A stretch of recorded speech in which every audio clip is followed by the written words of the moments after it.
Good morning students, कैसे हो आप सब। तो आज की क्लास में हम पढ़ेंगे chemical properties of aldehyde and ketone. इसके पहले मैंने पढ़ा दिया है आपको method of preparation of aldehyde and ketone. अगर आपने उस वीडियो को नहीं देखा है तो मैं आई बटन में लिंक को डाल दूंगी, आप जाकर चेकआउट कर सकते हो। ठीक है, तो आज हम पढ़ेंगे chemical properties of aldehyde and ketone. तो बहुत सारे केमिकल रिएक्शंस को शो करता है एल्डिहाइड और कीटोन। ठीक है, बहुत सारे केमिकल रिएक्शन को। तो सारे केमिकल रिएक्शन को मैंने यहाँ पर कैटेगरी वाइज डिवाइड कर दिया है। इससे क्या होगा, आपको पढ़ने में आसानी होगी, आपको आसानी से समझ में आएगा। तो चलिए 6 कैटेगरी में ये डिवाइड कर दिया है मैंने chemical property of aldehyde ketone को। पहला जो कैटेगरी होता है जिसे हम बोलते हैं न्यूक्लियोफिलिक एडिशन रिएक्शन, इसमें हम पढ़ेंगे कि एल्डिहाइड और कीटोन जो है वो न्यूक्लियोफिलिक एडिशन रिएक्शन कैसे शो करता है, क्यों शो करता है, कौन कौन से केमिकल रिएक्शन में होते हैं। मैं तेज तो नहीं बोल रही हूँ ना, ठीक है, आप कमेंट करके बताना। ठीक है, तो न्यूक्लियोफिलिक एडिशन रिएक्शन जो होता है, जैसे कि वाटर का एडिशन हो गया, जैसे हाइड्रोजन साइनाइड का एडिशन हो गया, किसमें, एल्डिहाइड और कीटोन में। तो ये सारे रिएक्शंस आप पढ़ेंगे nucleophilic addition reaction of aldehyde और कीटोन के टॉपिक में। ठीक है, तो पहले हम इसी को क्लियर करेंगे। आज की क्लास में हम ये पहला वाला कैटेगरी पढ़ेंगे। Is that clear. सेकंड है nucleophilic addition reactions followed by elimination of water. अब इसमें क्या है कि एल्डिहाइड और कीटोन जो है वो न्यूक्लियोफिलिक एडिशन रिएक्शन शो कर रहे हैं, लेकिन साथ में एलिमिनेशन ऑफ वाटर भी हो रहा है। तो इस तरह के रिएक्शन को हम सेकंड कैटेगरी में पढ़ेंगे। ठीक है, तीसरा कैटेगरी आता है रिडक्शन रिएक्शन। तो रिडक्शन रिएक्शन जो है वो एल्डिहाइड और कीटोन कैसे शो करते हैं, क्यों शो करते हैं, कौन कौन से नेम रिएक्शन इसमें आते हैं, वो सब हम थर्ड कैटेगरी में पढ़ेंगे। जैसे कि एमपीबी रिएक्शन हो गया, जैसे कि वोल्फ-किज़नर रिडक्शन रिएक्शन हो गया। तो काफी सारे नेम रिएक्शन इस वाले टॉपिक में आएंगे, तीसरे वाले टॉपिक में, और ये मोस्ट इंपॉर्टेंट है, बहुत इंपॉर्टेंट है, आप एग्जाम में ये नेम रिएक्शन आते हैं। तो इसको आप तीसरे कैटेगरी में पढ़ेंगे। चौथा है ऑक्सीडेशन रिएक्शन। ठीक है, रिडक्शन रिएक्शन में आप एल्डिहाइड और कीटोन अल्कोहल में कैसे कन्वर्ट हो जाता है ये भी आप पढ़ेंगे। ठीक है, चलिए आते हैं चौथे वाले में, ऑक्सीडेशन रिएक्शन। एल्डिहाइड और कीटोन का ऑक्सीडेशन होता है तो कौन कौन से प्रोडक्ट बनते हैं। नेक्स्ट है आपका हैलोजिनेशन, जैसे कि आपका हेलोफॉर्म रिएक्शन, ये भी एक नेम रिएक्शन है, ये सब आप पढ़ेंगे हैलोजिनेशन में। आगे है आपका रिएक्शंस विद एल्कली, बेस के साथ जब एल्डिहाइड और कीटोन रिएक्शन करता है तो क्या होता है। ठीक है, अगर मैं तेज बोल रही हूँ तो आप कमेंट करके बताना कि मैम आप तेज बोलती है, आप धीरे बोलिए, तो मैं फिर धीरे बोलूंगी। ठीक है, चलो, तो यहाँ पर आपको मैंने कैटेगरी वाइज बता दिया कि एल्डिहाइड कीटोन की जो केमिकल प्रॉपर्टीज होती है, जो केमिकल रिएक्शंस होते हैं बहुत सारे, वो हम इस कैटेगरीज में पढ़ेंगे। चलिए स्टार्ट करते हैं। पहला category nucleophilic addition reaction. So students start करते हैं पहला category nucleophilic addition reaction of aldehyde and ketone. ठीक है, चलिए स्टार्ट करते हैं। तो अब आप ये बताइए मुझे कि एल्डिहाइड और कीटोन जो है वो न्यूक्लियोफिलिक एडिशन रिएक्शन ही क्यों शो करता है, इलेक्ट्रोफिलिक क्यों नहीं शो करता। Think about it. ठीक है, तो चलिए स्टार्ट करते हैं। मैं ही बता देती हूँ आपको कि जो कार्बोनिल ग्रुप होता है C डबल बॉन्ड O, ये क्या है, कार्बोनिल ग्रुप है। यहाँ पर दोनों तरफ कार्बन होगा, एल्किल ग्रुप होगा तो कीटोन, एक पर एल्किल और एक पर हाइड्रोजन होगा तो एल्डिहाइड। तो ये जो है ये कार्बोनिल ग्रुप या एल्डिहाइड या कीटोन जो है बहुत ज्यादा रिएक्टिव कंपाउंड होते हैं। क्यों, क्योंकि इसके पास ऑक्सीजन है, डबल बॉन्डेड ऑक्सीजन है, इस वजह से ये बहुत ज्यादा रिएक्टिव होते हैं। भाई डबल बॉन्ड ऑक्सीजन से क्या हो गया, ये हो गया कि जो पाई इलेक्ट्रॉन्स है, जो लूजली हेल्ड पाई इलेक्ट्रॉन्स होते हैं, जो साइड वाइज ओवरलैप की वजह से बनते हैं, वो पाई इलेक्ट्रॉन्स ये ऑक्सीजन की तरफ शिफ्ट कर जाता है। क्यों, क्योंकि ऑक्सीजन हाईली इलेक्ट्रोनेगेटिव है, तो ये क्या करेगा कि पाई इलेक्ट्रॉन्स को अपनी तरफ मूव करा देगा, जिसकी वजह से ऑक्सीजन के ऊपर स्लाइटली नेगेटिव चार्ज डेवलप हो जाएगा और इस कार्बन के ऊपर स्लाइटली पॉजिटिव चार्ज डेवलप हो जाता है। ठीक है, कार्बोनिल ग्रुप में। अब क्या होता है कि इसकी वजह से ये कार्बन हमेशा पॉजिटिव की तरफ बिहेव करेगा, ये ऑक्सीजन नेगेटिव की तरफ, जिसकी वजह से इसकी रिएक्टिविटी बढ़ जाएगी towards nucleophilic addition reaction. How, कैसे, देखो Nu माइनस क्या है, न्यूक्लियोफाइल है, इसको क्या चाहिए, इलेक्ट्रोफाइल चाहिए। तो यहाँ पर देखो, यहाँ पर इलेक्ट्रोफिलिक सेंटर क्रिएट हो रहा है, तो ये न्यूक्लियोफाइल इस इलेक्ट्रोफिलिक सेंटर पर अटैक करेगा और जाकर उससे जुड़ जाएगा, जाकर वहां पर ऐड हो जाएगा। तो यहाँ पर क्या हो रहा है, न्यूक्लियोफिलिक एडिशन रिएक्शन हो रही है। अब आप बोलोगे कि मैम किसी भी रिएजेंट में इलेक्ट्रोफाइल भी होता है और न्यूक्लियोफाइल भी होता है, तो इलेक्ट्रोफाइल जो है वो फिर कब जुड़ेगा, वो नहीं जुड़ेगा। तो भाई यहाँ पर पॉजिटिव है तो पहले न्यूक्लियोफाइल ही जुड़ेगा, बाद में सेकेंड स्टेप में इलेक्ट्रोफाइल फिर आकर जुड़ेगा, किसका, रिएजेंट का। रिएजेंट में न्यूक्लियोफाइल और इलेक्ट्रोफाइल दोनों होते हैं, लेकिन इस केस में, पहले केस में जब न्यूक्लियोफिलिक एडिशन रिएक्शन हो रही है तो पहले केस में न्यूक्लियोफाइल इस इलेक्ट्रोफिलिक सेंटर पर अटैक करेगा और वहां जाकर जुड़ेगा। इसकी वजह से इसको बोलते हैं न्यूक्लियोफिलिक एडिशन रिएक्शन। अगर इलेक्ट्रोफाइल जाकर जुड़ता तो उसको बोलते हैं इलेक्ट्रोफिलिक एडिशन रिएक्शन, लेकिन पहले यहाँ पर न्यूक्लियोफाइल जुड़ रहा है, इसको बोलेंगे न्यूक्लियोफिलिक एडिशन रिएक्शन। अब ये हम कैसे पता करेंगे कि पहले कौन जुड़ रहा है, न्यूक्लियोफाइल की इलेक्ट्रोफाइल? वो हम पता करेंगे केमिकल काइनेटिक्स से। मतलब ये आपने पढ़ा होगा रेट डिटरमाइनिंग स्टेप। तो अगर आपका पहला स्टेप में न्यूक्लियोफाइल जुड़ रहा है और वही आपका स्लो स्टेप है, वही रेट डिटरमाइनिंग स्टेप है, तो इसलिए उस रिएक्शन का नाम पड़ जाता है न्यूक्लियोफिलिक एडिशन रिएक्शन। अगर पहले स्टेप में इलेक्ट्रोफाइल जुड़ रहा है और वो स्लो स्टेप है, वो रेट डिटरमाइनिंग स्टेप है, तो उसको बोलेंगे इलेक्ट्रोफिलिक एडिशन रिएक्शन। तो जहां पर स्लो स्टेप में जो रिएक्शन होगी, जो आपका न्यूक्लियोफाइल इलेक्ट्रोफाइल दोनों में से कोई भी अगर स्लो स्टेप में ऐड हो रहा है, तो उसके बेसिस पर ही उस रिएक्शन का नाम हम लिखते हैं। ठीक है, नहीं समझ में आया? अभी मैं पूरा बताऊंगी आपको। ठीक है, तो यहाँ पर क्या है कि न्यूक्लियोफाइल ऐड हो रहा है, तो इसको बोलेंगे न्यूक्लियोफिलिक एडिशन रिएक्शन। और कब ऐड हो रहा है? स्लो स्टेप में। ठीक है, रेट डिटरमाइनिंग स्टेप में, पहले स्टेप में ये ऐड होगा, इसलिए इसको बोलेंगे nucleophilic addition reaction. Is that clear? चलिए, तो यहाँ पर जरा ध्यान दीजिए, आप बोर्ड पर जरा ध्यान दीजिए। ये है एल्डिहाइड और ये है कीटोन, और ये दोनों क्या होते हैं? हाईली रिएक्टिव होते हैं। क्यों होते हैं? मैंने आपको बताया कि सी डबल बॉन्ड ओ की वजह से ऑक्सीजन हाईली इलेक्ट्रोनेगेटिव होता है, तो पाई इलेक्ट्रॉन को अपने पास खींच लेता है, तो ऑक्सीजन पर नेगेटिव और वहां पर कार्बन पर एक पॉजिटिव चार्ज डेवलप होने लगता है, जिसकी वजह से न्यूक्लियोफाइल उस पर अटैक करने लगता है, जिसकी वजह से वो हाईली रिएक्टिव होता है। अब बात हो रही है इन दोनों की, तो इन दोनों में अब कंपैरिजन करना पड़ेगा कि एल्डिहाइड और कीटोन दोनों में ज्यादा तेजी से रिएक्टिव कौन करता है, ज्यादा रिएक्शन कौन करता है? एल्डिहाइड और कीटोन में ज्यादा रिएक्टिव होता कौन है टुवर्ड्स न्यूक्लियोफिलिक एडिशन रिएक्शन? ये दोनों ही न्यूक्लियोफिलिक एडिशन रिएक्शन शो कर रहे हैं, ये तो हमने आपको बता दिया। ठीक है, लेकिन इन दोनों में ज्यादा रिएक्टिव कौन होगा? अगर यहाँ पर हमने न्यूक्लियोफाइल ले लिया, NU- ले लिया, ये आया, ठीक है, एक घर ये है, एक घर ये है, और ये मेहमान है। अब ये मेहमान इसके घर जाएगा कि इसके घर जाएगा, ये सोचेगा, NU- सोचेगा कि मैं इसके पास जाऊं कि इसके पास जाऊं। तो ये NU- को चाहिए इलेक्ट्रोफाइल। इलेक्ट्रोफाइल मतलब पॉजिटिव सेंटर। पॉजिटिव सेंटर मतलब कि जहां पर पॉजिटिव चार्ज की डेंसिटी ज्यादा हो, वहीं पर आपका NU- जाके जुड़ेगा। अब पॉजिटिव चार्ज की डेंसिटी कहाँ ज्यादा है, ये कैसे पता चलेगी? एल्डिहाइड में है कि कीटोन में है, कहां पर पॉजिटिव चार्ज की डेंसिटी ज्यादा है? कौन सा इलेक्ट्रोफिलिक कार्बन? अब ये इलेक्ट्रॉन को ले लिया तो नेगेटिव इस पे और इस पे पॉजिटिव। इतना तो समझ में आ रहा है आपको? आ रहा है ना समझ में? अब यहाँ पर पॉजिटिव, ठीक है, तो यहाँ पर भी इलेक्ट्रोफिलिक सेंटर है, यहाँ पर भी इलेक्ट्रोफिलिक सेंटर है। अब ये न्यूक्लियोफाइल सोचेगा कि मैं इस इलेक्ट्रोफाइल पे जाऊं कि इस इलेक्ट्रोफाइल पे जाऊं, तो इसको चाहिए पॉजिटिव चार्ज। ठीक है, अब जहां ज्यादा पॉजिटिव चार्ज होगा वहीं पर ये जाएगा। तो अब आप बताइए कि ये ज्यादा पॉजिटिव होगा चार्ज कि ये ज्यादा पॉजिटिव होगा?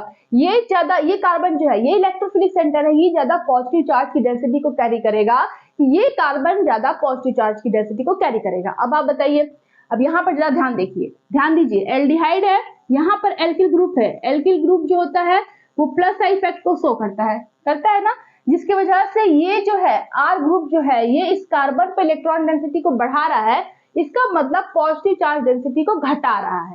इसको क्या चाहिए? पॉजिटिव चार्ज चाहिए। तो यहाँ पर ये घटा रहा है, लेकिन यहाँ पर इसकी बात करें अगर, तो यहाँ पर 2 प्लस आई ग्रुप है, 2 प्लस आई ग्रुप है, और ये दोनों प्लस आई ग्रुप क्या करेंगे? इलेक्ट्रॉन डेंसिटी को यहाँ पर बढ़ाएंगे, मतलब पॉजिटिव चार्ज डेंसिटी को बिल्कुल कम कर देंगे, बिल्कुल घटा देंगे। 2 प्लस आई है, मतलब यहाँ पर पॉजिटिव बिल्कुल थोड़ा सा ही हो जाएगा, लेकिन यहाँ पर एक ही है, तो इसके कंपेरिजन में थोड़ा कम पॉजिटिव घटेगा। बात समझ आ रही है? तो इसको चाहिए पॉजिटिव, इसका मतलब कि यहाँ पर ज्यादा इलेक्ट्रोफिलिक सेंटर है देन दिस वन, क्योंकि यहाँ पर तो भाई प्लस आर ग्रुप जो अटैच है वो इलेक्ट्रॉन सप्लाई करने लगते हैं इस कार्बन के पास, तो इस कार्बन के पास की जो पॉजिटिव चार्ज की डेंसिटी है वो डाउन होने लगती है। ठीक है, नेगेटिव आ रहा है और पॉजिटिव है, तो नेगेटिव पॉजिटिव को कैंसिल करते जाएगा, तो वहां पर पॉजिटिव चार्ज की डेंसिटी जो है वो कम हो जाती है कीटोन में। लेकिन यहाँ पर पॉजिटिव चार्ज की डेंसिटी कम नहीं होती है कंपैरिजन टू कीटोन, यहाँ पे भी कम हो रही है, एक आर ग्रुप है, लेकिन इसकी तुलना में ज्यादा कम नहीं हो रही है इसकी डेंसिटी, पॉजिटिव चार्ज की डेंसिटी। तो यहाँ इसको चाहिए पॉजिटिव चार्ज, तो ये कहाँ अटैक करेगा? इस इलेक्ट्रोफाइल को लाइक करेगा, इस इलेक्ट्रोफाइल को अटैक करेगा, मतलब इसकी रिएक्टिविटी, इस एल्डिहाइड की रिएक्टिविटी इस कीटोन से क्या हो गई? ज्यादा हो गई, ये ज्यादा रिएक्शन करने लगेगा इसकी तुलना में। इससे भी करेगा, लेकिन रिएक्टिविटी ऑर्डर की बात हो रही है, तो इसकी जो रिएक्टिविटी हो जाएगी एल्डिहाइड की इस कीटोन से ज्यादा हो जाएगी टुवर्ड्स न्यूक्लियोफिलिक एडिशन रिएक्शन। समझ में आ रहा है? समझ में आ रहा है तो बहुत अच्छी बात है, नहीं समझ में आ रहा है तो मैं फिर से इसको बताऊंगी, टेंशन लेने की कोई बात नहीं है। अच्छा, अब यहाँ पर जरा सुनिए, मुझे आपको बताना था कि दोनों रिएक्टिव क्यों होते हैं, ठीक है, एल्डिहाइड और कीटोन। अब हम बात करते हैं एल्कीन और एल्डिहाइड और कीटोन के बारे में। एल्कीन में भी C डबल बॉन्ड C है और कीटोन और एल्डिहाइड में भी C डबल बॉन्ड O है, मतलब दोनों ही अनसैचुरेटेड कंपाउंड है ना। एल्कीन और एल्डिहाइड और कीटोन दोनों ही क्या है, अनसैचुरेटेड कंपाउंड है। तो अब बताइए मुझे कि ये जो है न्यूक्लियोफिलिक एडिशन रिएक्शन शो करेगा कि इलेक्ट्रोफिलिक एडिशन रिएक्शन शो करेगा? इसको तो मैंने आपको बता दिया कि न्यूक्लियोफिलिक एडिशन रिएक्शन शो करेगा एल्डिहाइड और कीटोन। क्यों? क्योंकि यहाँ पर कार्बन पे इलेक्ट्रोफिलिक सेंटर डेवलप हो रहा है तो न्यूक्लियोफाइल ही जुड़ेगा, तो न्यूक्लियोफिलिक एडिशन हो गया। लेकिन जो एल्कीन्स होते हैं वो इलेक्ट्रोफिलिक एडिशन रिएक्शन को शो करते हैं। क्यों? क्योंकि यहाँ पर आप देख रहे हो पाई इलेक्ट्रॉन डेंसिटी ज्यादा है, मतलब नेगेटिव चार्ज ज्यादा है, और सी दोनों ही सेम एटम है, कार्बन कार्बन दोनों ही सेम है, दोनों की इलेक्ट्रोनेगेटिविटी सेम है, तो पाई इलेक्ट्रॉन की डेंसिटी एल्कीन में ज्यादा होती है, मतलब इलेक्ट्रॉन की डेंसिटी ज्यादा होती है। तो इस वजह से कोई इलेक्ट्रोफाइल E+ इस नेगेटिव पर अटैक करने लगता है, तो इसलिए इसको बोलेंगे कि इलेक्ट्रोफिलिक एडिशन रिएक्शन शो करता है। कौन? एल्कीन। आ रहा है बात समझ में?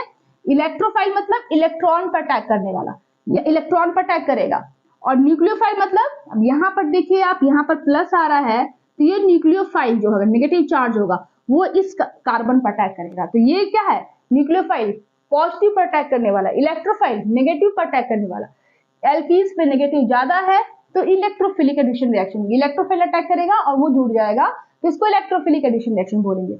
C डबल बॉन्ड O में क्या है? पॉजिटिव चार्ज ज्यादा है, ऑक्सीजन की वजह से कार्बन पे पॉजिटिव ज्यादा आ रहा है, तो न्यूक्लियोफाइल उस पर जुड़ेगा, तो इसलिए इसको बोलेंगे न्यूक्लियोफिलिक एडिशन रिएक्शन। ठीक है, चलिए इसके बाद में इसको बताती हूँ mechanism of nucleophilic addition reaction. इतना नोट कर लिया आपने? नोट करने से भी ज्यादा इंपॉर्टेंट होता है बात को समझना, ठीक है। अगर आपको समझ में आ रहा है तो आप कमेंट करके बताना कि हाँ मुझे समझ में आ रहा है, नहीं समझ में आ रहा है तब भी बताना, मैं फिर से उसको बताऊंगी, ठीक है। कोई टिपिकल कोई रॉकेट साइंस नहीं, इसमें बहुत ही आसान है। हाँ, अभी आगे आएगा जो नेम रिएक्शंस है ना, वो सब बहुत टिपिकल है, तो उसमें थोड़ा मैकेनिज्म अगर आपको समझना होगा। चलिए स्टार्ट करते हैं। Mechanism of nucleophilic addition reaction of aldehyde and ketone, ये सब मैंने ऐसे ही आपको बता दिया ताकि आप कंफ्यूजन ना हो आगे, ठीक है। अब देखो यहां पर C डबल बॉन्ड O, ये क्या है? AB। अगर ये दोनों एल्किल ग्रुप होंगे तो क्या हो जाएगा? कीटोन। अगर एक एल्किल ग्रुप एक हाइड्रोजन होगा तो क्या हो जाएगा? एल्डिहाइड। तो अब आप देखिए जरा यहाँ पर कि ये जो कार्बोनिल कंपाउंड है, ये जो कार्बोनिल कंपाउंड है, इसमें जो कार्बन है उसका हाइब्रिडेशन क्या है? sp2 हाइब्रिडाइजेशन है, ठीक है। तो यहाँ पर ये कौन सा स्ट्रक्चर शो करेगा? प्लेनर स्ट्रक्चर शो करेगा। कौन? ये carbonyl compound planar structure show करेगा। तो अब जब यहाँ पर ये शिफ्ट होगा इलेक्ट्रॉन, तो इसके ऊपर स्लाइटली नेगेटिव, इसके ऊपर स्लाइटली पॉजिटिव चार्ज डेवलप होगा, तब कोई न्यूक्लियोफाइल अगर आता है, न्यूक्लियोफाइल आता है Nu-, तो इसके पास दो तरीके होते हैं अटैक करने के, ठीक है। देखो समझो बात को मैं क्या बोल रही हूँ कि ये जो न्यूक्लियोफाइल आ रहा है इस कार्बोनिल कंपाउंड के पास, तो इसके पास दो तरीके होते हैं इस कार्बन पर अटैक करने के। ये दो तरीका मैं क्यों बोल रही हूँ? क्योंकि आप यहाँ पे प्लेनर स्ट्रक्चर है, प्लेनर मतलब प्लेन, प्लेनर मतलब प्लेन, एक प्लेन में ही, जैसे सपोज दैट ये मेरा हाथ है टू डायमेंशनल मेरा हाथ है, ठीक है, पूरा प्लेन है, ठीक है। तो इस प्लेन में बीच में कार्बन है, यहां पर इस वाली उंगली में ऑक्सीजन है डबल बॉन्ड से अटैच, इधर एक ए ग्रुप है, इधर एक बी ग्रुप है, मतलब ये जो सारे ग्रुप्स है, सारे एटम्स है, कार्बन है, बॉन्ड्स है, सब एक प्लेन में है, टू डायमेंशनल एक प्लेन में। बात समझ आ रही है? इसको बोलेंगे प्लेनर। तो जब इसको आप, जैसे मैंने ऐसे किया है ना अपने हाथ पे, तो प्लेन हो गया। तो अगर मैं इसको ऐसे कर दूं तो ये परपेंडिकुलर हो गया, ऐसे कर दूं तो ये वर्टिकल हो गया, ठीक है। तो यहाँ पर क्या हो जाएगा कि जो Nu- है वो इसके पास ऊपर भी जगह है और नीचे भी जगह अटैक करने की। तो अगर वो ऊपर से अटैक करता है तो परपेंडिकुलर अटैक करेगा, नीचे से अटैक करेगा तभी परपेंडिकुलर करेगा, लेकिन ऊपर से अटैक करेगा तो वो दूसरा प्रोडक्ट बनेगा, नीचे से अटैक करेगा तो वो दूसरा।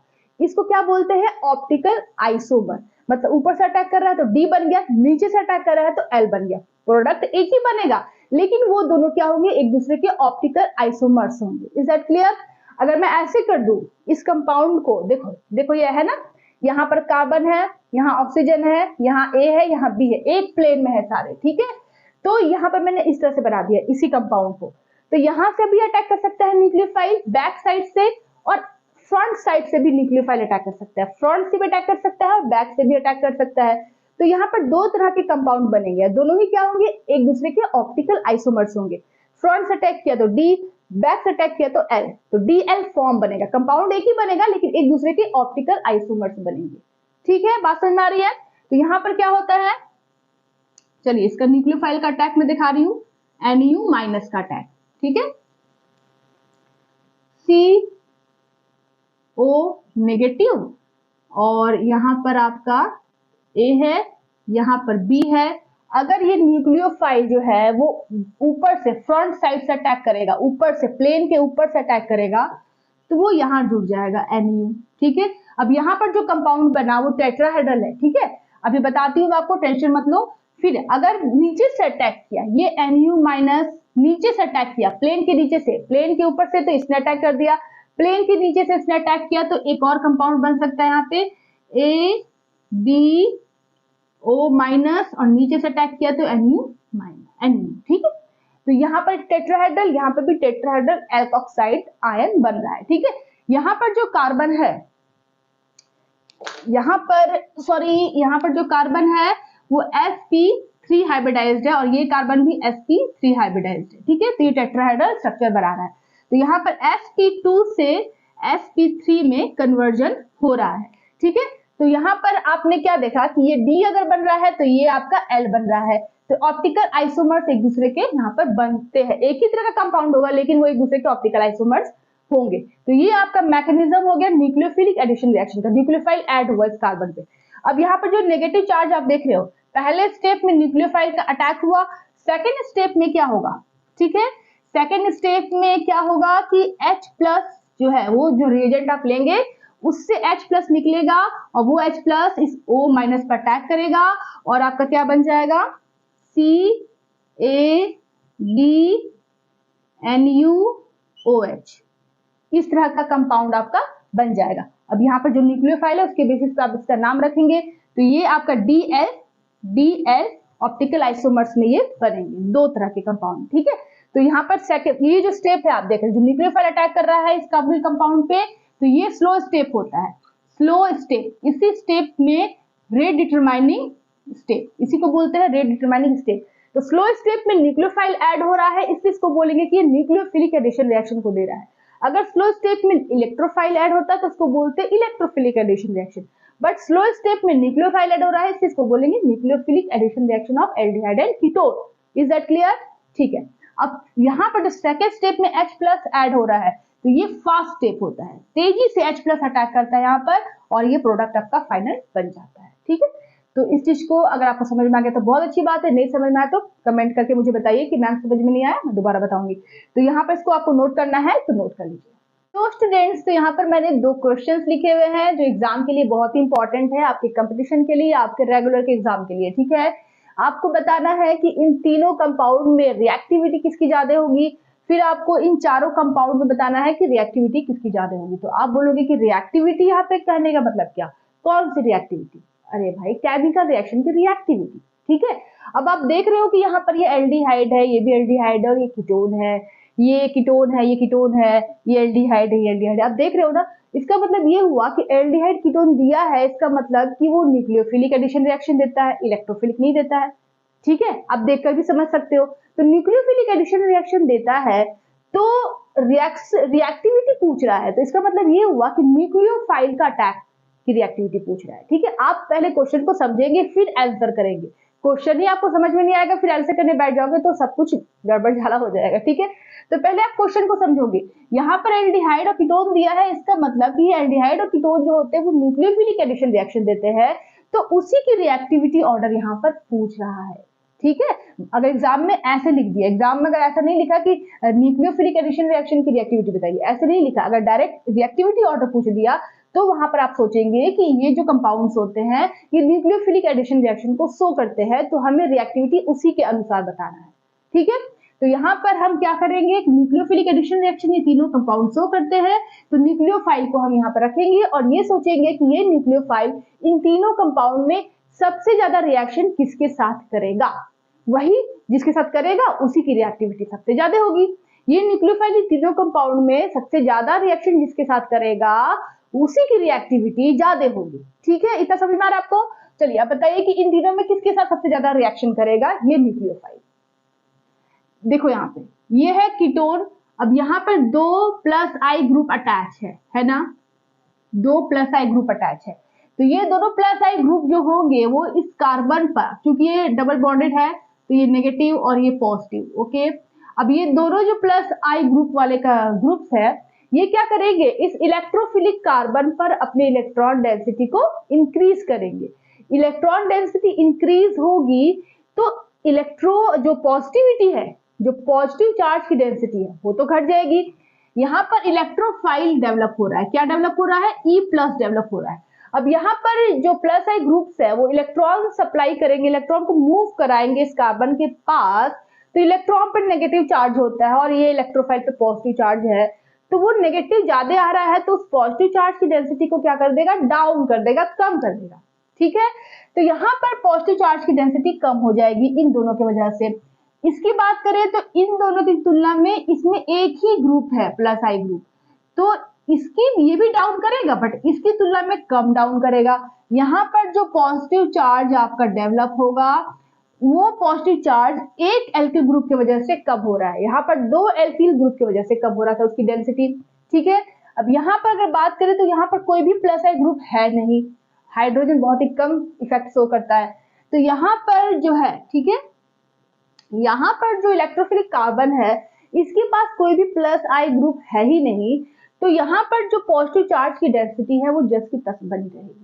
लेकिन इस केस में इलेक्ट्रॉन डोनेटिंग ग्रुप है तो वो क्या करेंगे कि पॉजिटिव चार्ज की डेंसिटी को कार्बन पर कम कर देंगे, लेकिन यहाँ पर कम नहीं कर पाएंगे।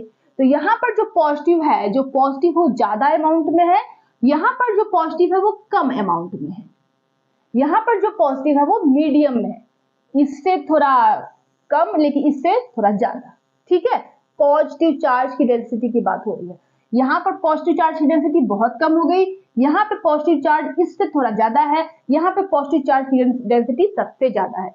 अब इस न्यूक्लियोफाइल को क्या चाहिए, पॉजिटिव चार्ज ही चाहिए, क्योंकि ये न्यूक्लियस लवर है, पॉजिटिव लवर है, तो ये कहाँ अटैक करेगा, जहां पर पॉजिटिव ज्यादा हो तो वो इस एल्डिहाइड पर अटैक करेगा, इस पे भी अटैक करेगा, इस पे भी अटैक करेगा, ऐसा नहीं कि नहीं अटैक करेगा, करेगा, लेकिन फास्टली किस पर अटैक करेगा, रिएक्टिविटी किसके साथ सबसे ज्यादा होगी, तो इसके साथ पहले नंबर के साथ ज्यादा होगी, फिर दूसरे नंबर के साथ, फिर तीसरे नंबर के साथ। तो रिएक्टिविटी ऑर्डर अगर बताना हो तो एल्डिहाइड का सबसे ज्यादा, फिर एसिटाल्डिहाइड का, उसके बाद कीटोन का। ठीक है, तो रिएक्टिविटी ऑर्डर आपकी ये हो गई। आया बात समझ में। नेक्स्ट क्वेश्चन है आपका, ये देखिए, ये एल्डिहाइड है, ये एसिटाल्डिहाइड है, ये कीटोन है और ये आपका कीटोन का एक कंपाउंड है। ठीक है, यहाँ पर बड़े बड़े बल्कि ग्रुप्स अटैच है। अब आपको बताना है कि इसकी रिएक्टिविटी क्या होगी। एल्डिहाइड कीटोन है तो न्यूक्लियोफिलिक एडिशन रिएक्शन हो रहा है, न्यूक्लियोफिलिक एडिशन रिएक्शन हो रहा है, उसकी रिएक्टिविटी पूछ रहा है। ठीक है, आपको अपना बुद्धि यूज करना है। तो अब आप चारों में बताइए कि किसकी रिएक्टिविटी ज्यादा होगी, तो आप बोलेंगे कि मैम एल्डिहाइड की ज्यादा होगी कीटोन से। ठीक है, हर केस में तो वही हो रहा है, तो ठीक है, मान लेते हैं कि एल्डिहाइड में इसकी ज्यादा होगी, उसके बाद इसमें एक CH3 है, इसमें 2 CH3 है और इसमें तीन CH3 लगे हुए हैं। ठीक है, तो अब अगर न्यूक्लियोफाइल आता है, Nu- आता है, तो इसकी जो रिएक्टिविटी होगी वो सबसे ज्यादा कम होगी। एक तो ये कीटोन है, वैसे ही रिएक्टिविटी कम है, लेकिन यहाँ पर भी कीटोन है और यहाँ पर भी कीटोन है, बात समझ आ रहा है, यहाँ पर भी कीटोन है, यहाँ पर भी कीटोन है, तो कीटोन की रिएक्टिविटी जो होती है वो एल्डिहाइड से कम होती है। ये तो आप क्लियरली बता सकते हो कि मैम इसकी ज्यादा होगी, एल्डिहाइड की ज्यादा होगी कीटोन से, और सबसे ज्यादा इसकी होगी क्योंकि इसमें एक भी एल्किल ग्रुप नहीं है। ये तीनों का तो आप आराम से कर लोगे, लेकिन इसकी और इसकी अगर कंपैरिजन की जाए, इस कीटोन की और इस कीटोन की, तो यहाँ पर सोचने वाली बात ये है कि इस कीटोन के पास, ठीक है, एक बल्कि ग्रुप, 2 बल्कि ग्रुप अटैच है। ठीक है, ये जो बल्कि ग्रुप्स देख रहे हो, टर्सरी ब्यूटाइल ग्रुप्स, ये टर्सरी ब्यूटाइल ग्रुप्स जो होते हैं इस इलेक्ट्रोफिलिक सेंटर को चारों तरफ से घेर लेते हैं। जिसकी वजह से जो न्यूक्लियोफाइल होता है वो इस कार्बन पर इजीली अटैक नहीं कर पाता है, जिसकी वजह से इसकी रिएक्टिविटी डाउन हो जाती है। अब यहाँ पर देखिए बात, यहाँ पर भी आपका इलेक्ट्रोफिलिक सेंटर है, लेकिन यहाँ पर प्लस आई भी लग रहा है, सब कुछ हो रहा है, लेकिन यहाँ पर स्टेरिक हिंड्रेंस इसकी तुलना में कम है। यहाँ पर स्टेरिक हिंड्रेंस बहुत ज्यादा है, भीड़ भाड़ क्राउडिंग बहुत ज्यादा है, जिसकी वजह से न्यूक्लियोफाइल इस इलेक्ट्रोफिलिक सेंटर पर इजीली अटैक नहीं कर पाता है। लेकिन यहाँ पर जो स्टेरिक हिंड्रेंस है इसकी तुलना में कम है, ठीक है। हिंड्रेंस है यहाँ पर भी हाइड्रोजन की वजह से, लेकिन इसमें बहुत बड़े बड़े बल्कि ग्रुप है, लेकिन यहाँ पर छोटे छोटे हाइड्रोजन है। तो यहाँ पर स्टेरिक हिंड्रेंस इसकी तुलना में कम है, यहाँ पर कम है, यहाँ पर ज्यादा स्टेरिक हिंड्रेंस है, तो न्यूक्लियोफाइल इजीली अटैक नहीं कर पाएगा, और यहाँ पर न्यूक्लियोफाइल इजीली अटैक कर लेगा, मतलब इसकी रिएक्टिविटी इस कीटोन की इससे ज्यादा हो जाएगी। तो यहाँ पर स्टेरिक हिंड्रेंस का आप फैक्टर यूज करेंगे, ओके। वैसे भी आपको पता है कि एल्डिहाइड की ज्यादा होती है रिएक्टिविटी कीटोन से, तो आप ऐसे कर दोगे और इन दोनों में स्टेरिक हिंड्रेंस से आप सॉल्व करोगे। तो चलिए इसको नोट करना है तो नोट कर लो।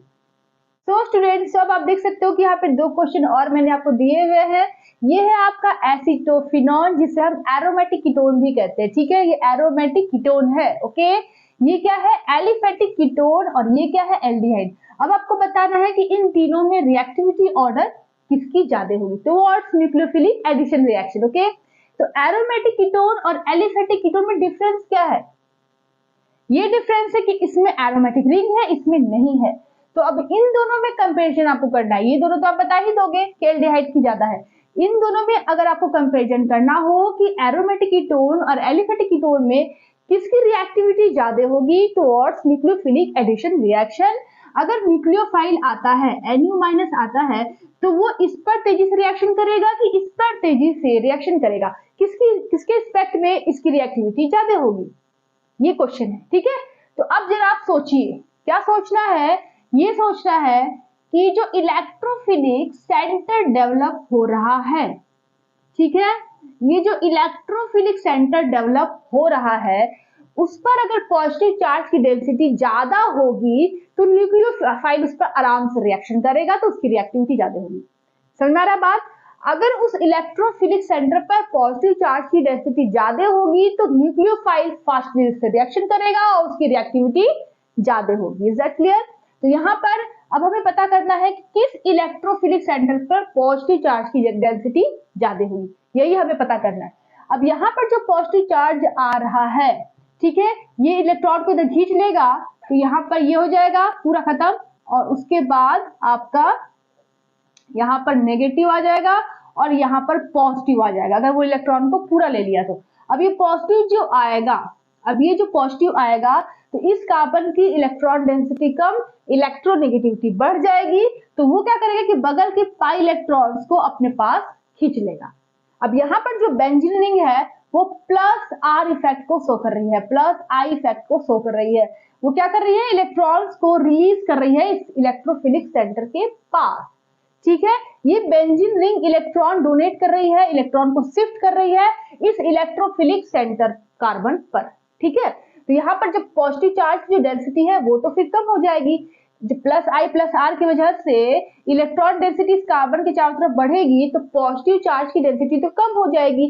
जब कम होगी तो न्यूक्लियोफाइल इजीली रिएक्शन करेगा? नहीं करेगा। अब आप बोलोगे मैम कि यहाँ पर भी तो प्लस आई इफेक्ट है, यहाँ पर भी प्लस आई है, यहाँ पर भी प्लस आई है, लेकिन आपको पता होना चाहिए कि जो रेजोनेंस इफेक्ट होता है वो इंडक्टिव इफेक्ट से ज्यादा प्रबल होता है, ज्यादा डोमिनेंट होता है, ठीक है। तो यहाँ पर क्या हो जाएगा कि ये इलेक्ट्रॉन जब बाहर जाएगा तो इस कार्बन पे पॉजिटिव चार्ज आएगा और यहाँ पर ये पॉजिटिव हट जाएगा और यहाँ पर ये डेवलप हो जाएगा इस तरह से डबल बॉन्ड में, ठीक है। यहाँ पर फिर ये पॉजिटिव यहाँ आएगा, फिर ये पॉजिटिव यहाँ आएगा।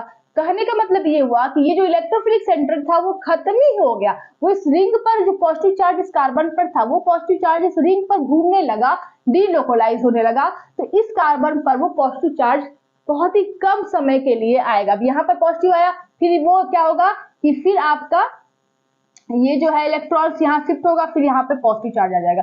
मतलब ओवरऑल कहने का मतलब ये हुआ कि ये जो पॉजिटिव चार्ज है ये रिंग पर पूरा घूमने लगेगा, डीलोकलाइज होने लगेगा और ये कार्बन डबल बॉन्ड पे इस तरह से हो जाएगा। तो यहाँ पे इलेक्ट्रोफिलिक सेंटर लगभग खत्म ही हो गया। तो क्या न्यूक्लियोफाइल अटैक करेगा फिर इस पे? नहीं कर पाएगा। क्योंकि बेंजीन रिंग की वजह से।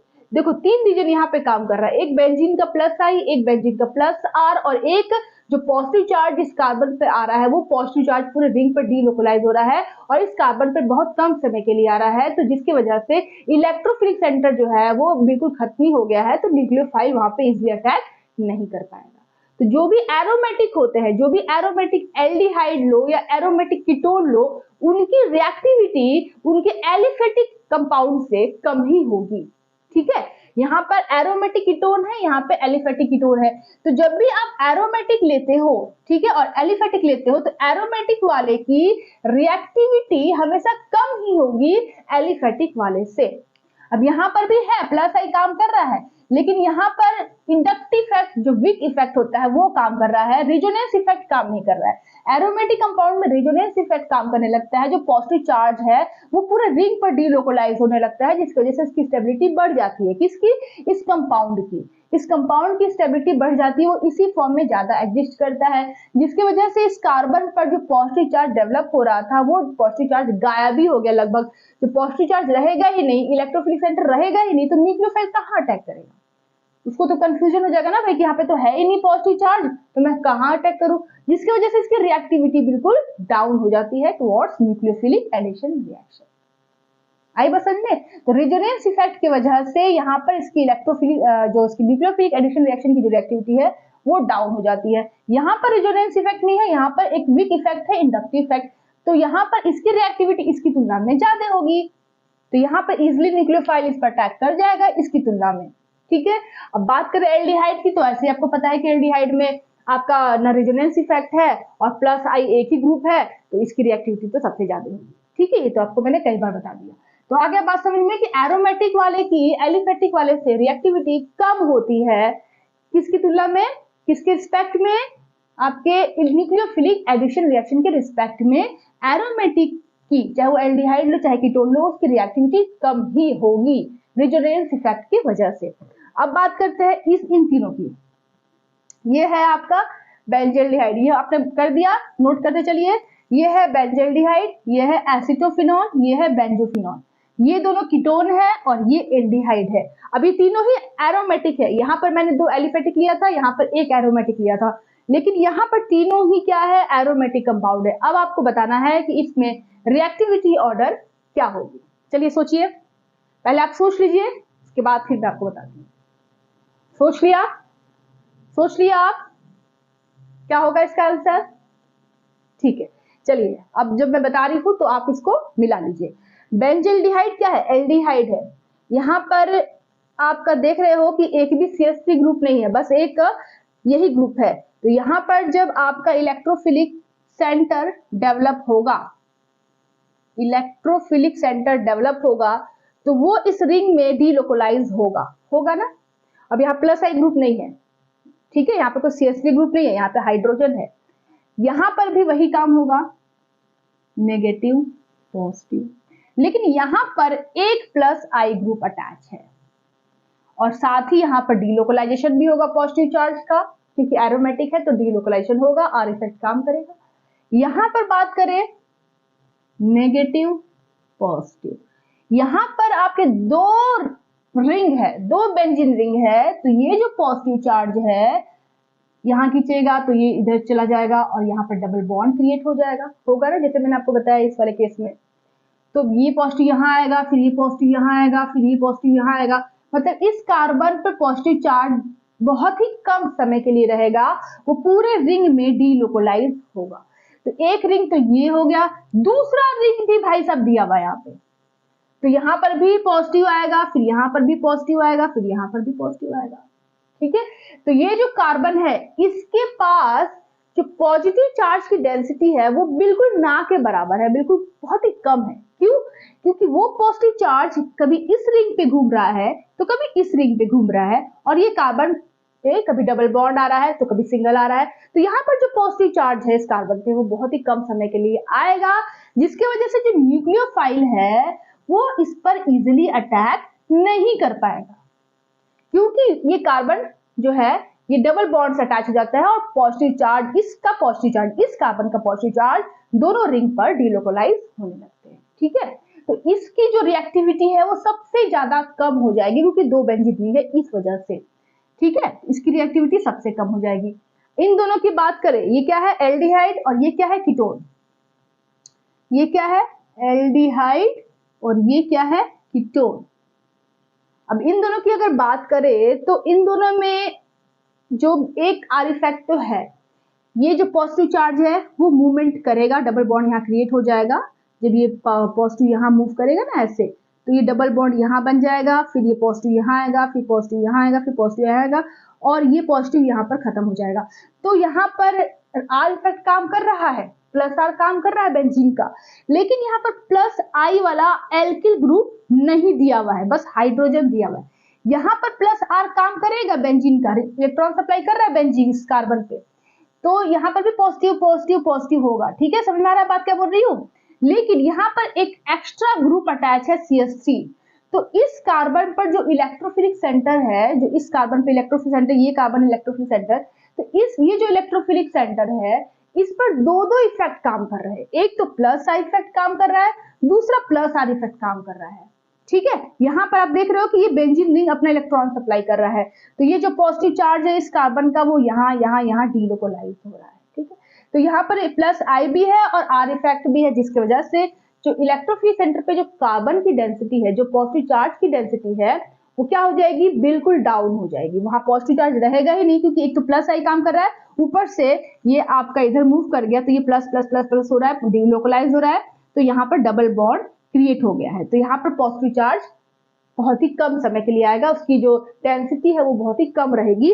तो न्यूक्लियोफाइल जो है वो न्यूक्लियोफाइल जो है इजिली इस पर अटैक नहीं कर पाएगा, उसको चाहिए भाई हाई पॉजिटिव चार्ज। जहां पर ज्यादा पॉजिटिव चार्ज होगा वहीं पे ज्यादा वो फास्ट रिएक्शन करेगा, उसकी रिएक्टिविटी ज्यादा होगी।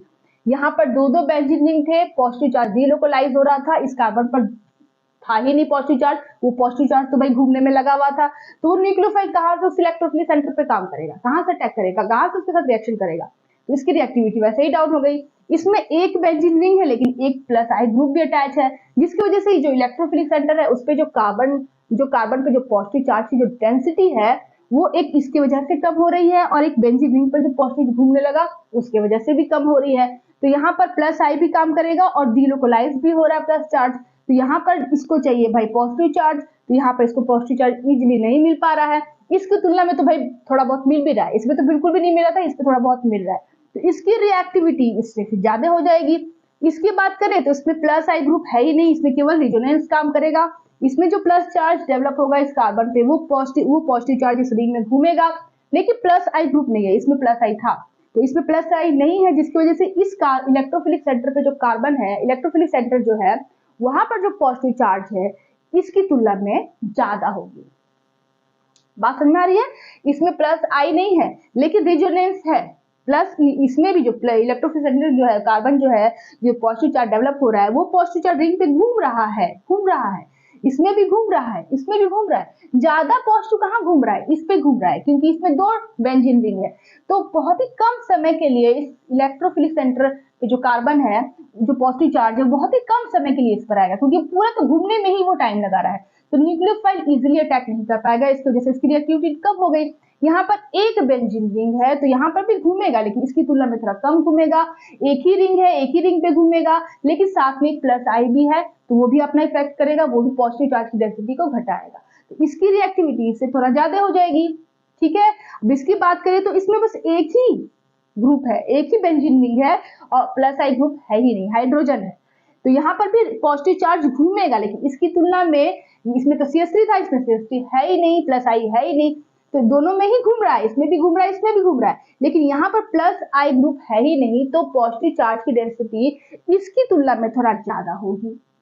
ठीक है, प्लस आई रहता तो घटा देता, लेकिन इस पर प्लस आई है ही नहीं, तो जस का तस है बस। ठीक है, रिंग की वजह से थोड़ा बहुत घूम रहा है, तो इसकी वजह से जो न्यूक्लियोफाइल को दिख रहा है कि न्यूक्लियोफाइल जो है वो देख रहा है कि भाई इस इलेक्ट्रोफिलिक कार्बन पे जो पॉजिटिव चार्ज है वो इन दोनों से ज्यादा है, तो इस पर ये ज्यादा इजीली रिएक्शन करेगा और इसकी रिएक्टिविटी सबसे ज्यादा हो जाएगी। इसकी बात करें तो इस कार्बन पे इसकी तुलना में ज्यादा पॉजिटिव चार्ज है, उसके बाद इस पर अटैक करेगा न्यूक्लियोफाइल, तो इसकी रिएक्टिविटी फिर इसकी सबसे कम हो जाएगी। ठीक है, तो रिएक्टिविटी ऑर्डर में क्या हो जाएगा, बेंजील्डिहाइड का सबसे ज्यादा, फिर एसिटोफिनॉन का, फिर बेंजोफिनोन। आप क्या नोटिस करना है, आपको बस ध्यान देना है कि पॉजिटिव चार्ज की जो डेंसिटी है इलेक्ट्रोफिलिक कार्बन पे, जो पॉजिटिव चार्ज की डेंसिटी है वो किस केस में सबसे ज्यादा है। जिस केस में पॉजिटिव चार्ज की डेंसिटी सबसे ज्यादा होगी उसी के साथ न्यूक्लियोफाइल अटैक करेगा, इजिली फास्टली अटैक करेगा और उसकी रिएक्टिविटी उस कंपाउंड की ज्यादा होगी। बस आपको यही नोटिस करना है। क्या नोटिस करना है कि जो कंपाउंड्स दिए हुए हैं उनमें जो इलेक्ट्रोफिलिक कार्बन है तो किस इलेक्ट्रोफिलिक कार्बन पर पॉजिटिव चार्ज की डेंसिटी ज्यादा है, जिस पर ज्यादा होगी उसी पर न्यूक्लियोफाइल इजिली अटैक करेगा, उसी की रिएक्टिविटी ज्यादा होगी। That's all. समझ में आया आपको? नहीं समझ में आया तो कमेंट करना, मैं फिर से बताऊंगी। ठीक है, तो सबसे ज्यादा बेंजोएल्डिहाइड की, फिर एसीटोफिनोन की, फिर बेंजोफिनोन। तो स्टूडेंट्स, तो कुछ बच्चे जो होंगे उन्हें समझ में नहीं आया होगा तो उसके लिए मैं फिर से बता रही हूँ, लेकिन इस बार मैं आपको रिजोनेटिंग स्ट्रक्चर बनाकर बता रही हूँ ताकि आपको बिल्कुल पानी की तरह क्लियर हो जाए। जिनको समझ में आ गया बहुत अच्छी बात है, जिनको समझ में नहीं आया उनके लिए है। ठीक है, जैसे ये है, ये मैं बना रही हूँ। ठीक है, सी डबल बॉन्ड O और ये CH3, ये क्या है, एसीटोफिनोन, एरोमेटिक कीटोन, ये वाला कंपाउंड बनाया मैंने। ठीक है, तो ये क्यों पॉजिटिव चार्ज कैसे डीलोकलाइज हो रहा है वो मैं आपको बता रही हूँ। तो यहाँ पर क्या होता है, जब इसका आप रेजोनेटिंग स्ट्रक्चर बनाएंगे तो यहाँ पर नेगेटिव, यहाँ पर पॉजिटिव, तो आपका कुछ इस तरह का स्ट्रक्चर आएगा। यहाँ पर इस तरह से, ठीक है, CO पर नेगेटिव चार्ज, कार्बन पर पॉजिटिव और यहाँ पर CH3, ये होगा। यहाँ तक समझ में आ रहा है आपको? ठीक है, अब यहाँ पर ये पहला स्ट्रक्चर, उसके बाद क्या होता है कि इस कार्बन पे पॉजिटिव आएगा तो ये बगल के लूजली हेल्ड पाई इलेक्ट्रॉन को अपने पास खींच लेगा, क्योंकि इसकी इलेक्ट्रॉन डेंसिटी क्या हो जाएगी, इलेक्ट्रोनेगेटिविटी बढ़ जाएगी। इलेक्ट्रॉन डेंसिटी कम, पॉजिटिव चार्ज है मतलब इलेक्ट्रॉन डेंसिटी कम है, तो इलेक्ट्रोनेगेटिविटी बढ़ जाएगी तो ये बगल के पाई इलेक्ट्रॉन को खींच लेगा अपने पास। तो ये कुछ इस तरह का स्ट्रक्चर बन जाएगा। ठीक है, डबल बॉन्ड CO पर नेगेटिव चार्ज, यहाँ पर CH3। ठीक है, और ये पॉजिटिव, ये वाला पॉजिटिव कहाँ मूव कर गया, इस आर्थो पोजीशन पे। यहाँ पे इलेक्ट्रॉन इस पे चला गया तो इस कार्बन की एक वैलेंसी फ्री हो गई, तो यहाँ पर पॉजिटिव चार्ज आ गया, तो ये बन गया आपका सेकेंड स्ट्रक्चर। ठीक है, मुझे लगा कि शायद कुछ बच्चों को समझ में नहीं आया होगा, इसलिए मैं इसको इस तरह से स्ट्रक्चर बना के दिखा रही हूँ ताकि आपको समझ में क्लियरली आ जाए। इस तरह से अब क्या होगा कि इस कार्बन की इलेक्ट्रॉन डेंसिटी कम हो गई क्योंकि पॉजिटिव आ गया, तो इलेक्ट्रोनेगेटिविटी बढ़ गई, तो ये बगल के पाई इलेक्ट्रॉन को खींच लेगा। तो अब क्या बन जाएगा, इस तरह से, फिर यहाँ पे फिर CO पर नेगेटिव, ये CH3 और पॉजिटिव चार्ज मूव करके पैरा पोजीशन पर आ गया। यहाँ पर इसकी एक वैलेंसी फ्री हो गई तो पॉजिटिव आ गया, तो ये हो जाएगा तीसरा नंबर। अब क्या होगा, फिर वही जो अभी तक आप कर रहे हो वही करेंगे। ठीक है, ये चीज आता है ना आपको कैसे बनाते हैं रिजोनेटिंग स्ट्रक्चर्स। रिजोनेटिंग स्ट्रक्चर्स कैसे बनाते हैं आता है आना आपको, अगर नहीं आता होगा तो बताना। वैसे भी मैंने इसको बताया है अपने दूसरे वीडियोस में कि रिजोनेटिंग स्ट्रक्चर्स कैसे बनाते हैं, काफी डिटेल से बताया था। अच्छा, यहाँ पर डबल बॉन्ड छूट गया है। यहाँ पर डबल बॉन्ड CO पर नेगेटिव और यहाँ पर CH3, ये हो गया, डबल बॉन्ड रहेगा ना यहाँ पे। ठीक है, अभी पॉजिटिव चार्ज डीलोकलाइज हो रहा है, यहाँ पर हो जाएगा 4 नंबर। ठीक है, अब 5th नंबर बनाएंगे।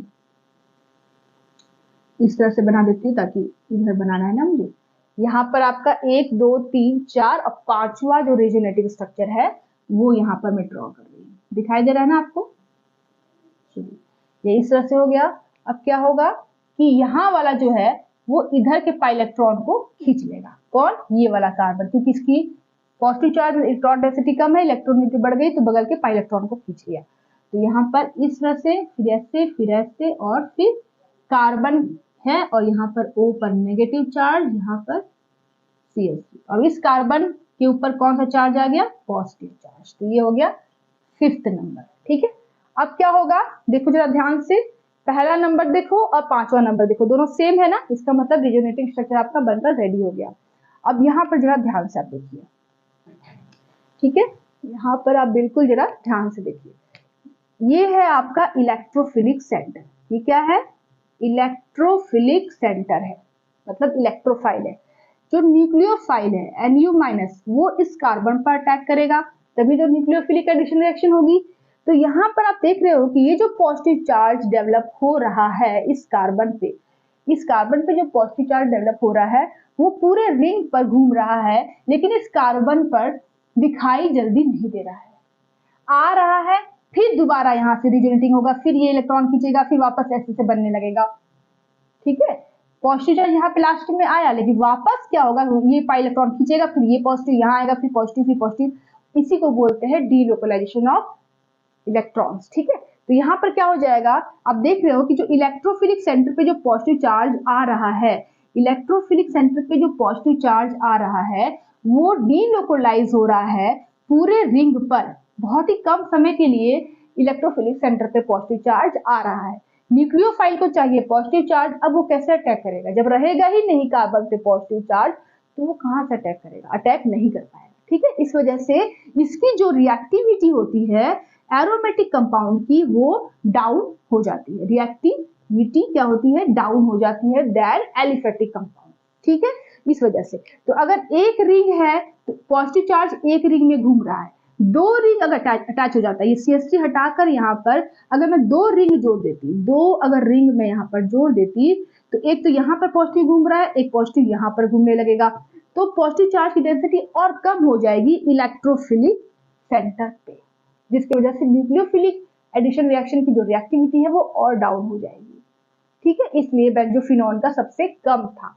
अब यहाँ पर एक CH3 अगर हो जाएगा, CH3 तो CH3 अपना भी तो इफेक्ट दिखाएगा, CH3 जो होता है वो प्लस आई को शो करता है, तो वो अपना भी तो इफेक्ट दिखाएगा, वो इलेक्ट्रॉन को सप्लाई करेगा, जिसकी वजह से इस कार्बन पे जो पॉजिटिव चार्ज की डेंसिटी है वो और कम हो गई। एक तो पहले से ही वो डीलोकलाइज हो रहा था, ऊपर से इसकी वजह से और कम हो गई, इसकी वजह से न्यूक्लियोफिलिक एडिशन रिएक्शन की जो रिएक्टिविटी है वो और डाउन हो गई, ठीक है। अब यहाँ पर हाइड्रोजन अगर हो जाएगा, अगर हाइड्रोजन अगर हो जाता है यहाँ पे, अगर हाइड्रोजन हो जाएगा तो बेंजल्डिहाइड बन जाएगा, तो उस केस में प्लस आई ग्रुप नहीं है, लेकिन पॉजिटिव चार्ज फिर भी आपका रिंग में डीलोकलाइज हो रहा है, तो आपका एरोमेटिक कीटोन से जो एरोमेटिक एल्डिहाइड होती है उसकी जो रिएक्टिविटी होती है वो ज्यादा होती है। एरोमेटिक एल्डिहाइड की जो रिएक्टिविटी है वो एरोमेटिक कीटोन से इसी वजह से ज्यादा होती है क्योंकि यहाँ पर हाइड्रोजन है, कोई प्लस आई ग्रुप नहीं है, ठीक है।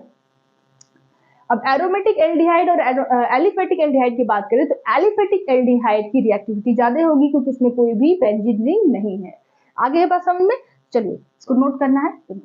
सो स्टूडेंट्स, अब हम बात करते हैं न्यूक्लियोफिलिक एडिशन रिएक्शंस के कुछ एग्जांपल के बारे में, ठीक है, जिसमें हम पहला एग्जांपल लेते हैं एडिशन ऑफ वाटर।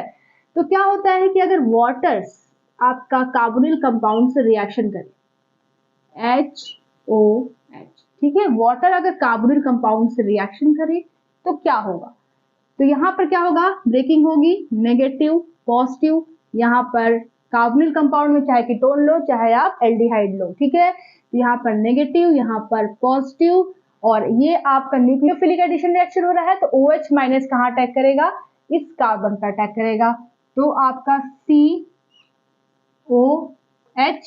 ये H इस पर, ये कार्बन इस पर, और आपका इस तरह से, ठीक है, ये OH इस इलेक्ट्रोफिलिक सेंटर पे काम अटैक करेगा तो न्यूक्लियोफिलिक एडिशन रिएक्शन हो जाएगी। देन आपका सेकेंड स्टेप में H प्लस O माइनस पे रिएक्शन करेगा और ये कंपाउंड बन जाएगा, ठीक है। ये क्या है आपका, ठीक है, बताइए ये क्या है, एक कार्बन पर आपका दो OH अटैच है, एक कार्बन पर दो OH अटैच है, यहाँ पर sp2 है, यहाँ पे sp3 है, ठीक है, सब मैंने आपको थोड़ी देर पहले बताया मैकेनिज्म वगैरह सब इसका, ठीक है।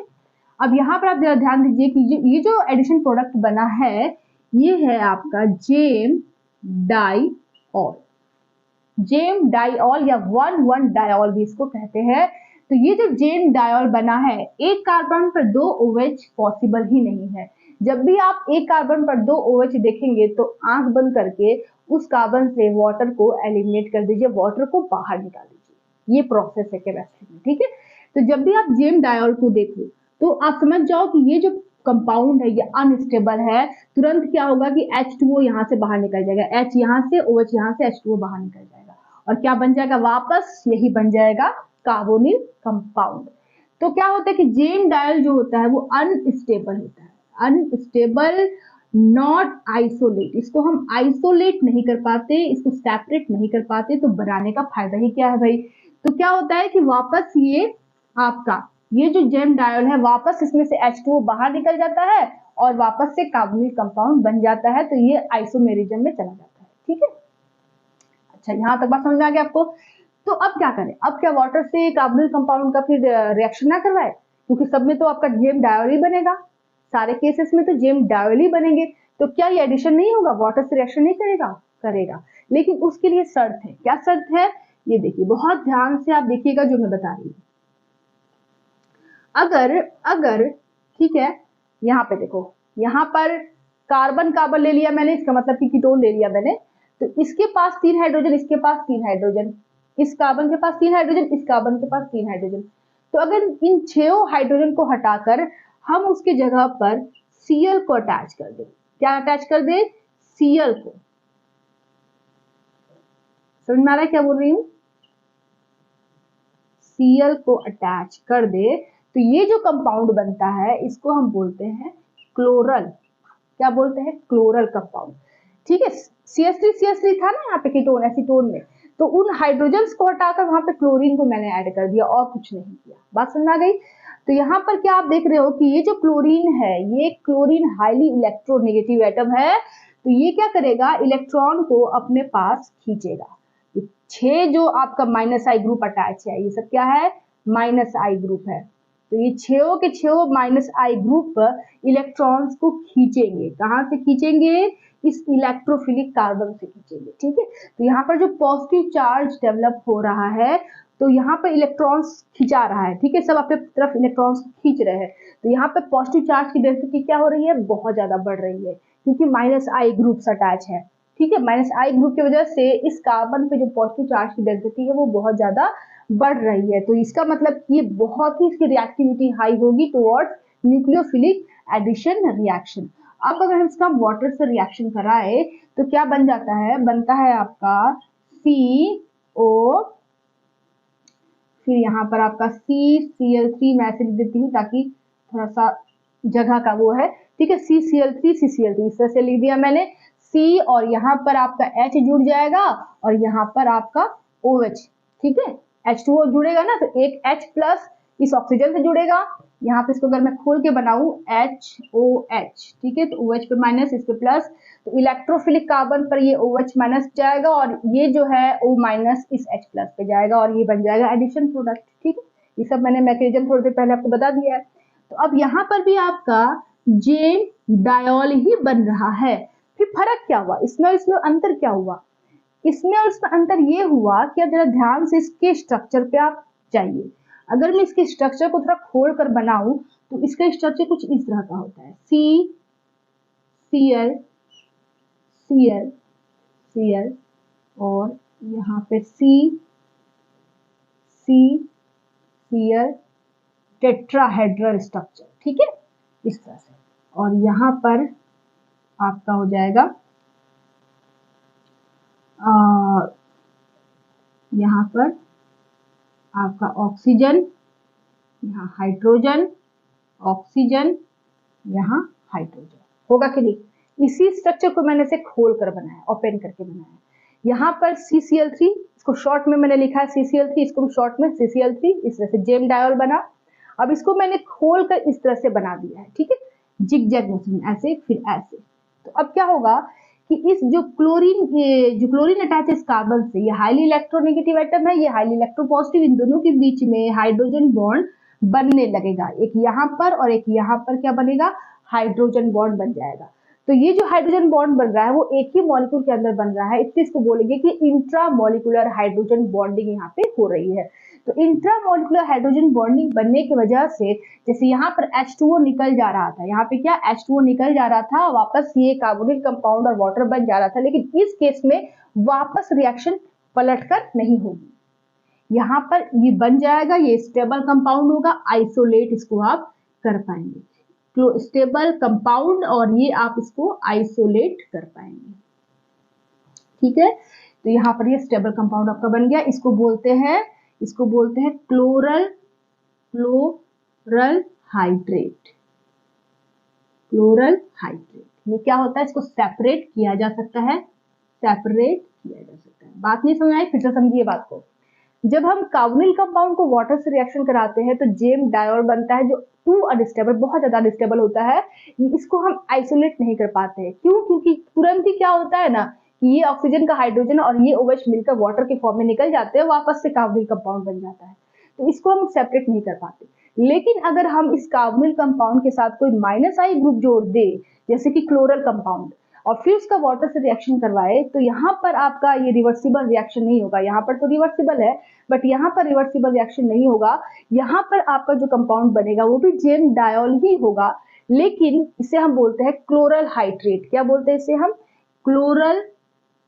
Chloral hydrate. ये जो कंपाउंड बनता है ये आपका आइसोलेट हो जाता है, सेपरेट हो जाता है, इसको हम अलग कर सकते हैं रिएक्शन से। ठीक है, तो ये जो आपका बना क्लोरल हाइड्रेट, ये क्यों स्टेबल है, क्यों ये आइसोलेट हो जाता है? क्योंकि जब ये बनता है तो उसमें ये हाईली इलेक्ट्रोनेगेटिव क्लोरीन और ये हाइड्रोजन के बीच में हाइड्रोजन बॉन्ड बनने लगता है, यहाँ पर भी हाइड्रोजन बॉन्ड बनने लगता है, जिसकी वजह से इसकी स्टेबिलिटी बहुत बढ़ जाती है। अब अगर OH को निकालना भी हो, H2O को निकालना भी हो, इस कार्बन को अगर H2O को निकालना भी हो तो कैसे पॉसिबल है? नहीं पॉसिबल है, क्योंकि भाई ये जो हाइड्रोजन है इससे अटैच हो गया, ये जो हाइड्रोजन है इससे अटैच हो गया थ्रू हाइड्रोजन बॉन्ड, जिसकी वजह से इसकी स्टेबिलिटी बढ़ गई। अब ये कार्बन H2 को निकाल ही नहीं पा रहा है, क्योंकि दोनों की डिस्टेंस भी बढ़ गई, हाइड्रोजन बॉन्ड की वजह से स्टेबिलिटी भी बढ़ गई, H2 निकल ही नहीं पा रहा है। तो यहाँ पर ये जो कंपाउंड बना ये आपका सेपरेट हो जाता है, ये स्टेबल होता है, ये आइसोलेट हो जाता है, इसको बोलते हैं क्लोरल हाइड्रेट। तो -I ग्रुप होगा तो आपका स्टेबल कंपाउंड हाइड्रेट फॉर्म में बनेगा। ठीक है, इसको नोट करना है तो नोट। सो स्टूडेंट्स, आपको एक और बात यहाँ पर याद रखनी है कि यहाँ पर -I ग्रुप था तो आपका हाइड्रेट बन रहा था, लेकिन अगर यहाँ पर +I हो जाता, यहाँ पर अगर +I ग्रुप हो जाता तब यहाँ पर हाइड्रेट आपका नहीं बनेगा, याद रखिएगा। -I ग्रुप होगा तब हाइड्रेट बनेगा, +I होगा तो हाइड्रेट नहीं बन पाता है। ठीक है, अब नेक्स्ट यहाँ पे एग्जाम्पल ले रहे हैं इंडेन 1, 2, 3 ट्रायोन का। इंडेन 1, 2, 3 ट्रायोन। ठीक है, चलिए देख लेते हैं इसको कैसे करना है। यहाँ पर जरा ध्यान दीजिए, इंडेन 1, 2, 3 ट्रायोन है, इसका हम H2O से रिएक्शन करवा रहे हैं, मतलब न्यूक्लियोफिलिक एडिशन रिएक्शन हो रही है। यहाँ पे कीटोन है और न्यूक्लियोफाइल है यहाँ पे, और यहाँ पर रिएक्शन आपकी हो रही है। ठीक है, ऐसे मूव करेगा, यहाँ पे नेगेटिव, यहाँ पर पॉजिटिव, तो क्या हो जाएगा, ये जो OH- है वो इस इलेक्ट्रोफिलिक सेंटर पर अटैक किया, ये O- इस H+ पर अटैक किया, और आपका क्या बन गया, पहले इसको बना लेते हैं फिर मैं आपको बताती हूँ। इस तरह से हो गया। ठीक है, C double bond O, C double bond O, C, इस कार्बन से एक ये OH यहाँ पे आके जुड़ा तो इस कार्बन से एक OH हो गया, और ये हाइड्रोजन इस ऑक्सीजन से जुड़ा तो दूसरा OH हो गया, मतलब इस कार्बन से 2 OH अटैच है आपके। ठीक है, एक OH यहाँ अटैच है, एक OH यहाँ अटैच है। ठीक है, इसको बोलते हैं निन हाइड्रीन, और ये भी स्टेबल कंपाउंड है, ये भी आइसोलेट आपका हो जाता है, इसको भी आप सेपरेट कर सकते हैं। ठीक है, रिएक्शन में आइसोलेट हो जाता है। जेम डायोल है, फिर भी ये स्टेबल है, फिर भी इसको आइसोलेट कर लेते हैं। क्यों? क्योंकि इसमें भी आपका इंट्रामोलिकुलर हाइड्रोजन बॉन्ड बनता है। कैसे? देखो, इसको अगर मैं इस तरह से बना दूं, यहाँ पर ऑक्सीजन और यहाँ पर हाइड्रोजन, यहाँ पर हाइड्रोजन, तो क्या हो जाएगा कि ये ऑक्सीजन और इस हाइड्रोजन के बीच में हाइड्रोजन बॉन्ड बनने लगेगा। ठीक, समझ में आ रहा है? तो ये आपका जेम डायोल कंपाउंड है, और आपने पढ़ा है कि जेम डायोल जो होता है वो अनस्टेबल होता है, वो आइसोलेट नहीं होता है। लेकिन अगर आपका कुछ इस तरह के कंपाउंड हो जिसमें आपका इंट्रामोलिकुलर हाइड्रोजन बॉन्ड बन रहा हो, तो वहां पर वो स्टेबल भी होगा, उसको आप सेपरेट भी कर सकते हो, और वो स्टेबल कंपाउंड होगा, याद रखिएगा। ठीक है, तो यहाँ पर आपका जो जेम डायोल बना उसमें जो हाइड्रोजन है वो इस ऑक्सीजन के साथ हाइड्रोजन बॉन्ड बना रहा है, तो इसकी स्टेबिलिटी बढ़ जाएगी, ये सेपरेट भी हो जाएगा। ठीक है, तो इसको बोलते हैं निन हाइड्रीन, आइसोलेट हो सकता है, तो इसको नोट कर लीजिए। सो स्टूडेंट्स, जो हमारा दूसरा रिएक्शन है वो है एडिशन ऑफ HCl। ठीक है, अब यहाँ पर Cn माइनस क्या है, न्यूक्लियोफाइल का काम करेगा, वो कार्बोनिल कंपाउंड से जुड़ेगा। तो यहाँ पर मैंने लिया है एसिटाल्डिहाइड मतलब एल्डिहाइड, और यहाँ पर HCN यहाँ से ब्रेक करेगा, Cn माइनस और H प्लस बनाएगा। अब यहाँ पर ये इतना वीक होता है कि खुद रिएक्शन इस एसिटाल्डिहाइड से नहीं कर पाता है, इसके लिए हम यहाँ पर बेस को यूज करते हैं। बेस की वजह से यहाँ पर ये बेस यहाँ पे क्या काम कर रहा है, कैटलिस्ट का काम कर रहा है, रिएक्शन को आगे बढ़ाने का काम कर रहा है। तो यहाँ पर क्या होगा कि ये इस तरह से मूव करेगा, इस पर नेगेटिव, इस पर पॉजिटिव, और ये Cn माइनस इस इलेक्ट्रोफिलिक सेंटर पर अटैक किया, ये O माइनस इस H पर अटैक किया, और क्या बन गया, साइनोहाइड्रीन नामक कंपाउंड बनकर रेडी हो गया आपका। ठीक है, यहाँ पर आपका हो जाएगा OH और यहाँ पर आपका Cn, ये क्या बन गया, साइनोहाइड्रीन। साइनोहाइड्रीन स्मॉल h लिखे यहाँ पे, साइनोहाइड्रीन। ठीक है, तो ये जो साइनोहाइड्रीन है, इसका अगर आप फर्दर इसका हाइड्रोलिसिस करते हैं तो यहाँ पर COOH बन जाता है। तो आपने देखा कि HCN कैसे रिएक्शन किया। अब इसका मैकेनिज्म जरा देख लीजिए, इसका मैकेनिज्म जल्दी से देख लीजिए। सबसे पहले स्टेप में क्या होगा कि जो आपने बेस लिया है OH माइनस, ये रिएक्शन करेगा HCN से और OH माइनस H प्लस के साथ मिलकर H2O बना लेगा और Cn माइनस न्यूक्लियोफाइल क्रिएट करेगा। यहाँ पर क्या बन गया आपका, न्यूक्लियोफाइल। सेकेंड स्टेप में क्या होगा कि ये जो Cn माइनस न्यूक्लियोफाइल है, ये अटैक करेगा आपका कार्बोनिल कंपाउंड के कार्बोनिल कार्बन से। ठीक है, अब यहाँ पर ये अटैक करेगा इस इलेक्ट्रोफिलिक सेंटर पे और आपका क्या बना लेगा, C। यहाँ पर आप डबल बॉन्ड, यहाँ पर आप क्या लिखेंगे, CH3 लिखेंगे, कुछ भी आप ले सकते हो जो आपका मन। ठीक है, अब यहाँ पर हो जाएगा CH3, यहाँ पर हाइड्रोजन और O नेगेटिव, और यहाँ पर क्या जुड़ गया, Cn जुड़ गया। अब क्या होगा कि फर्दर तीसरे स्टेप में क्या होगा कि CH3 हाइड्रोजन, O पर नेगेटिव और यहाँ पर Cn है। ये क्या करेगा कि ये जो वाटर बना है पहले स्टेप में, वो वाटर यहाँ पर आएगा और उस वाटर का OH माइनस अलग हो जाएगा और H प्लस इस O माइनस से जुड़ जाएगा। ठीक है, तो यहाँ पर आपका बन गया cyanohydrin, CHOH Cn plus catalyst जहां से आया था वहां चला गया, OH माइनस सेपरेट हो गया। ठीक है, तो यहाँ पर साइनोहाइड्रीन आपका बन गया। लेकिन ये जो साइनोहाइड्रीन है इसको आप आइसोलेट कर सकते हैं, लेकिन अगर इसका फर्दर हम इस साइनोहाइड्रीन का हाइड्रोलिसिस कर दे, H plus oblique acid hydrolysis कर दे अगर, तो यहाँ पर CH3 हाइड्रोजन OH और ये Cn जो है ये COOH में कन्वर्ट हो जाता है, मतलब एसिड बन जाता है आपका। ठीक है, यहाँ पर हाइड्रो एसिड बन जाता है। ठीक है, तो यहाँ पर साइनोहाइड्रीन का जब आपने हाइड्रोलिसिस किया तो क्या बन गया, एसिड बन गया। तो यहाँ पर आपने यहाँ पे लिख लीजिए साइनोहाइड्रीन। तो HCN का रिएक्शन जब कार्बोनिल कंपाउंड से होता है तो क्या बनता है, साइनोहाइड्रीन। जब इसका हम एसिड हाइड्रोलिसिस करते हैं तो Cn COOH में कन्वर्ट हो जाता है। ठीक है, इसको नोट करना। सो स्टूडेंट्स, तो आज की क्लास हम यहीं तक रहने देते हैं, नहीं तो वीडियो काफी लंबी बन जाएगी। कल की क्लास में हम बाकी बचे हुए न्यूक्लियोफिलिक एडिशन रिएक्शन को पढ़ेंगे। तो वीडियो अच्छी लगती है तो वीडियो को अपना एक लाइक करें, और अगर आप पहली बार मेरे चैनल पर आए हैं, पहली बार मेरे वीडियो को देख रहे हैं, अगर मेरी वीडियो से आपको हेल्प मिल रही है तो प्लीज चैनल को सब्सक्राइब करना ना भूलें और अपने दोस्तों के साथ जरूर शेयर करें। तो फिर मिलते हैं कल की वीडियो में। Take care, bye bye.